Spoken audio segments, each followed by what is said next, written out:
mga guys. Ayan, pakita ko yung mga paborito ng mga Spanish dito. Yung delicacy dito. Yung hamon. Okay.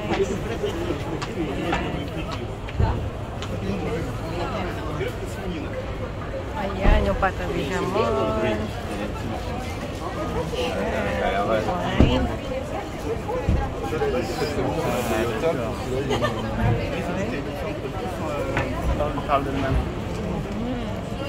Ayan, may mga fries siya. Lakat na hamon. Ayan.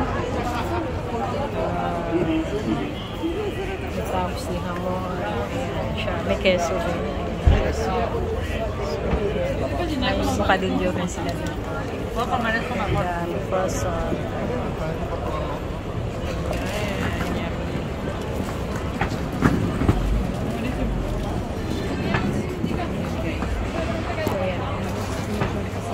Isa na yun.